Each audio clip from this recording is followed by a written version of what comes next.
Dota 2 est un jeu du genre des MOBA, une arène multijoueur en 5 contre 5 où vous allez vous battre pour détruire le cœur de la base adverse, l'Ancien. Pour cela, il vous faudra collaborer, accumuler de l'expérience et de l'or, tomber les tours qui défendent les lignes ennemies jusqu'à atteindre leur base, et enfin, tomber les derniers remparts ennemis et leur trône, pour l'emporter définitivement. Tout ça pendant que vos adversaires tenteront de vous en empêcher et de conquérir votre base. Bienvenue à vous dans le guide ultime du débutant.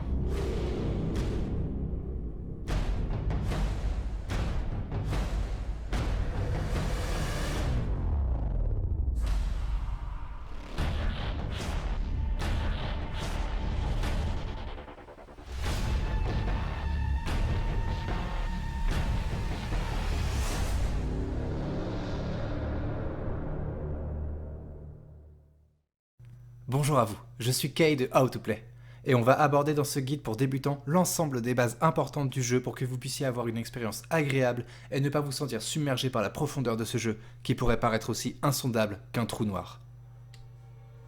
Commençons par vous présenter les héros.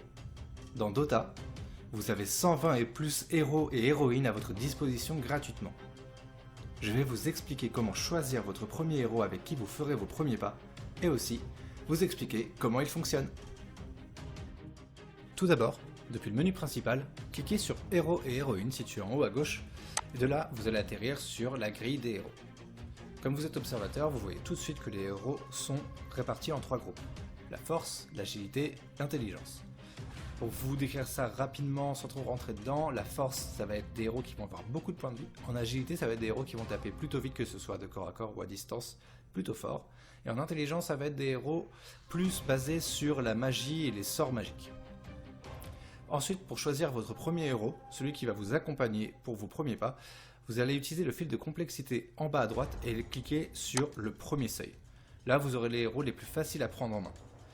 Moi je peux vous conseiller là-dedans d'essayer Wrestling en force, Sniper en agilité ou Ogre Magie en intelligence. Mais le meilleur conseil que je peux vous donner, c'est de choisir un héros qui vous plaît à vous en termes d'apparence, tout simplement. Voilà, il n'y a pas à se prendre la tête, vous ne pourrez pas faire d'erreur. Si vous ne trouvez plus votre héros dans la grille, le petit tips, c'est d'utiliser votre clavier pour écrire son nom. Par exemple, si j'écris Wrestling, celui qu'on va essayer, il va me le mettre en couleur seulement celui-ci, malgré les filtres, et je vais pouvoir le sélectionner. Puis, appuyer sur Essayer pour passer en mode de démo. King am I of all the race. Et vous voilà en mode démo. Vous pourrez faire tout un tas de tests sans avoir à vous inquiéter de quoi que ce soit. Pour vous déplacer, vous devez utiliser le clic droit. Tout simplement. Pour attaquer une unité ennemie, c'est exactement pareil. Vous faites un clic droit dessus, votre héros sera ordonné d'attaquer et il continuera d'attaquer tant que vous ne demandez pas de faire autre chose. Si vous vous déplacez, il arrêtera d'attaquer et se déplacera à la place. Votre héros commence au niveau 1 et à partir du moment où une unité ennemie meurt à côté de lui, il va récupérer de l'expérience de celle-ci et pourra ainsi monter de niveau. A savoir que lorsque vous êtes plusieurs alliés près d'une unité qui meurt, vous partagez l'expérience de celle-ci.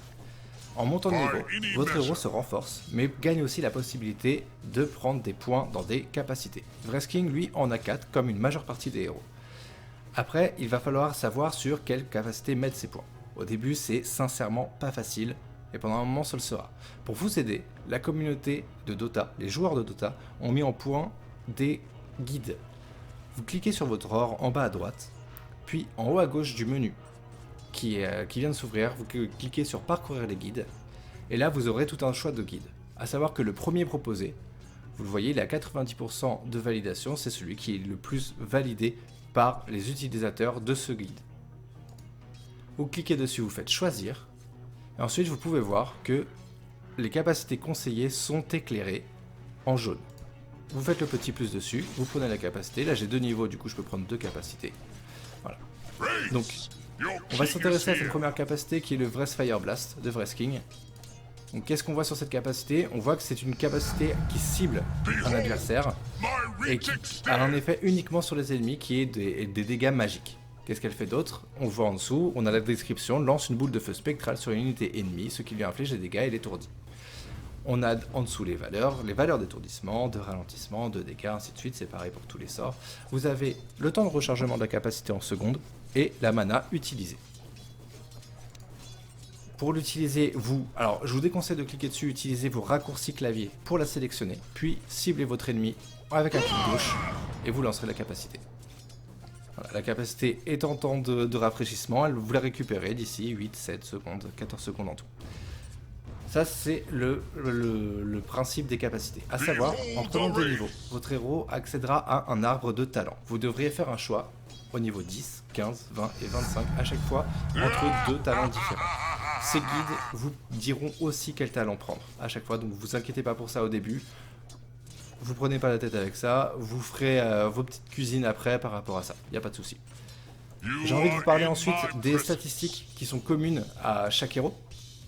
Donc on a les dégâts de base, le 70 à côté de la petite épée, c'est-à-dire qu'en tapant avec mon épée, je vais lui infliger dans les 70 dégâts. Et en dessous j'ai mon armure, du coup ça va être un calcul de réduction de dégâts, des dégâts physiques, donc du coup des dégâts qui vont m'être arrivés. On voit qu'il tape à 60, mais en dessous, moi je ne prends pas 60, je prends un peu moins. On a une vitesse de déplacement qui est propre à chaque héros. Et ensuite on a les 3 statistiques, force, agilité, intelligence. La force, elle vous permet d'avoir un maximum de points de vie, mais aussi de régénérer vos points de vie. L'agilité, elle vous permet de taper plus vite et de gagner de l'armure. Et l'intelligence vous permet de régénérer votre mana plus vite et d'avoir un maximum de mana plus élevé. A savoir, les héros ont un attribut principal, comme on l'a vu, Vreskin étant un héros force. Lorsque vous gagnez des points dans votre attribut principal, vous gagnez autant de points de dégâts. C'est tout ce qu'on va voir pour cette vidéo. On se retrouve dans la vidéo suivante pour voir les items, le shop et les coursiers. Vous allez voir, c'est super intéressant. Et je vous dis à tout de suite.